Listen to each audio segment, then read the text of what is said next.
회전근개 파열 수술 후 재활. 회전근개 파열 수술 후 재활 방법에 대해서 자세히 알아보겠습니다. 회전근개 수술에는 일괄 정린 재활을 적용할 수 없습니다. 파열의 크기, 지방 변성의 정도, 고래 강도에 따라서 재활이 다릅니다. 이 점을 유념해 주시기 바랍니다. 회전근개 봉합 수술 결과에는 두 가지가 매우 중요합니다. 첫째로 봉합한 힘줄의 유합, 둘째로 유연성, 즉 운동 범위 회복입니다. 회전근개 파열 수술 후에는 통상 보조기를 착용하여 어깨를 고정합니다. 보조기는 보통 4주에서 6주간 착용을 합니다. 보조기 착용 기간은 봉합한 힘줄이 얼마나 빨리 유합이 되는지에 따라서 결정이 됩니다.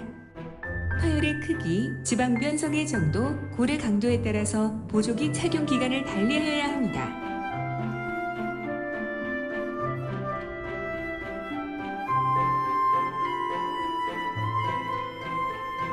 즉, 파열의 크기가 대파열이나 광범위 파열이고 지방 변성이 심하고 뼈의 강도가 약해서 견고한 고정이 어려우면 6주 이상 보조기 착용이 필요합니다.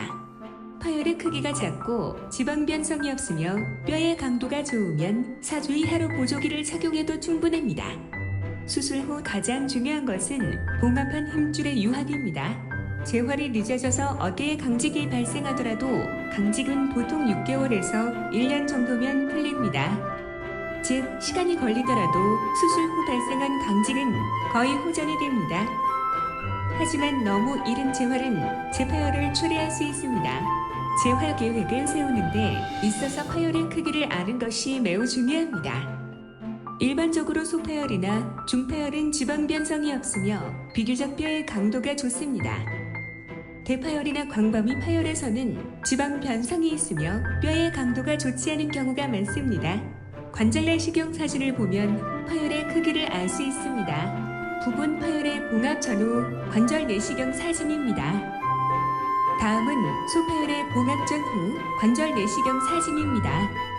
중파열의 관절 내시경 사진입니다. 대파열의 관절 내시경 사진입니다. 좌측은 봉합 전, 우측은 봉합 후 사진입니다.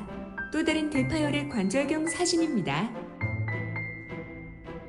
광범위 파열의 관절 내시경 사진입니다. 또 다른 광범위 파열의 관절경 사진입니다. 회전근개 수술 후 재활에서 매우 중요한 동물 실험이 있습니다. 토끼를 이용한 동물 실험에서 토끼의 회전근개를 파열시킨 후 봉합을 합니다. 첫 번째 토끼는 깁스로 고정을 하고 두 번째 토끼는 우리에 가둬두고 세 번째 토끼는 넓은 공간에 풀어둡니다. 3개월째 조직 검사를 해보면 첫 번째 토끼의 힘줄이 가장 잘 붙어 있으며 세 번째 토끼의 힘줄은 잘 붙어 있지 않습니다. 따라서 수술 후 운동은 힘줄의 유합에 방해가 되지 않는 범위에서 시행하여야 합니다. 먼저 보조기 착용 기간 동안의 재활에 대해서 알아보겠습니다. 수술 후 보조기를 착용하는 기간에는 두 가지 운동만 시행합니다. 전방 굴곡 운동과 외회전 운동입니다. 전방 굴곡 운동은 CPM 운동으로 대체가 가능합니다. CPM 운동 모습입니다. 수술 직후에는 90도 정도 시행하고 기간이 경과함에 따라서 단계적으로 각도를 올립니다. 전방 굴곡 운동입니다. 반대편 손으로 수술한 팔의 손목이나 팔꿈치를 잡습니다. 이때 수술한 어깨는 최대한 힘을 빼고 팔꿈치는 곧게 뻗도록 합니다. 반대편 팔을 이용해서 수술한 어깨가 예정된 각도가 되게끔 천천히 올려주세요. 각도보다 적게 올라가는 경우에는 최대한 올린 상태에서 약간 꺾은 후 5초간 유지해주세요. 이런 동작을 약 20회에서 30회 반복합니다.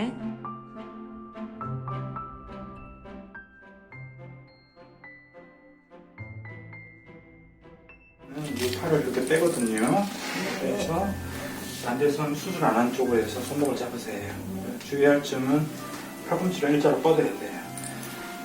손이 좌우로 향하지 않게끔 가운데에 위치하도록 하고, 자, 처음 시작할 때는 90도거든요. 수직까지 올리는 거예요. 자, 천천히 하나, 둘, 셋, 넷, 다섯 이렇게 마음속으로 천천히 숫자를 세고 90도 올라가면 그 다음에 내리는 거예요.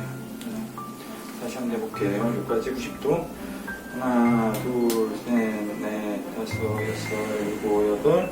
그 다음에 천천히 내리고. 다시 한 번 더. 하나, 둘, 셋, 넷, 다섯, 여섯, 일곱, 여덟. 내리고. 처음 수술을 직후에는 90도까지 하면 되거든요. 시간이 지나면서 단계적으로 올리는데 90도, 100도, 110도, 120도 이런 식으로 올리는 거예요. 자, 90, 100, 110도까지 해볼게요.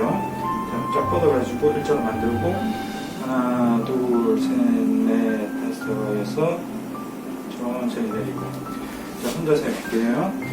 하나, 둘, 셋, 넷, 다섯, 여섯, 일곱, 여덟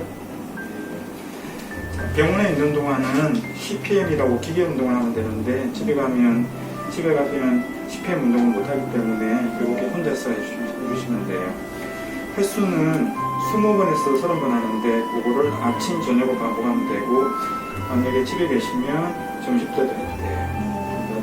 근데 더 하지는 마세요. 그리고 운동이 잘 안 되면 올린 상태에서 잘 안 되면 약간 꺾어줘야 돼요.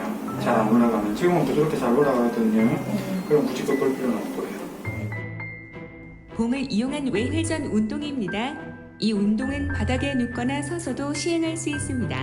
아픈 쪽 팔의 팔꿈치를 직각이 되게 구부리고 손으로 봉의 끝을 잡습니다.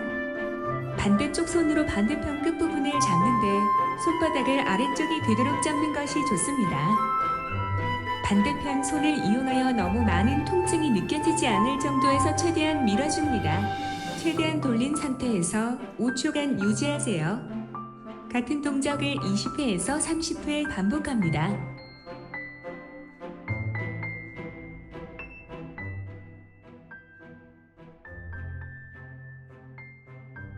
외회전 운동이라고 아까 했던 운동은 전방 굴곡 운동이고 지금은 외회전 운동이에요.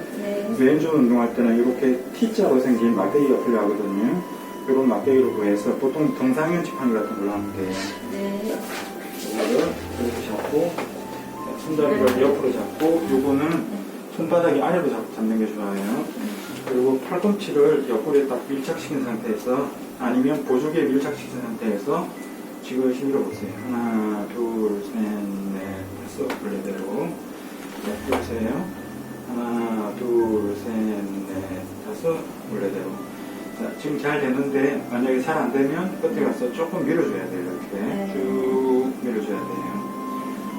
그리고 이거는 각도는 제한은 없어요. 되는 만큼 하시면 돼요. 해보세요.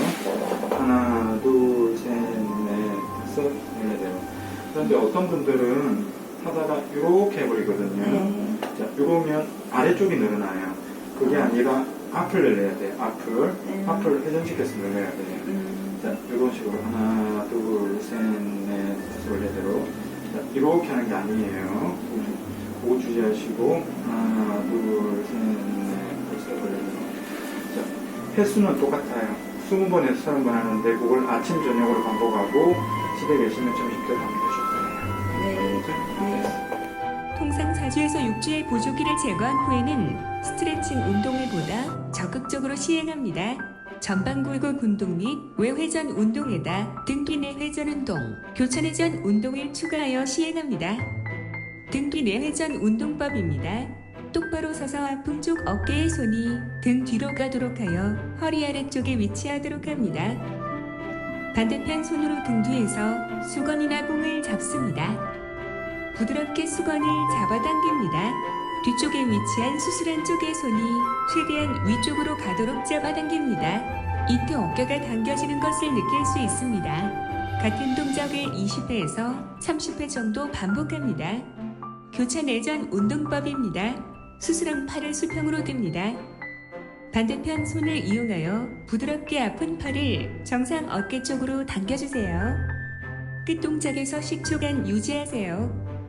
같은 동작을 20회에서 30회 정도 반복합니다. 다음은 봉을 이용한 전방 굴곡 운동입니다.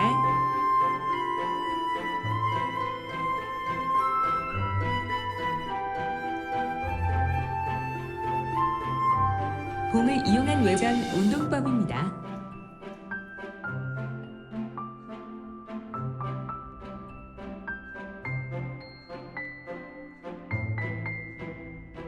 벽을 이용한 스트레칭 운동법입니다.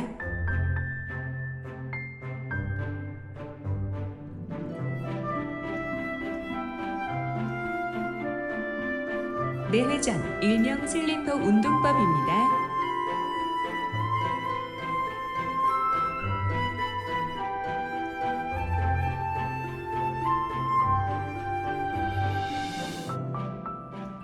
근력 강화 운동은 통상 8주에서 9주 정도에 시작합니다. 운동 범위가 정상으로 회복되기 전에는 스트레칭 운동도 계속 시행해야 합니다.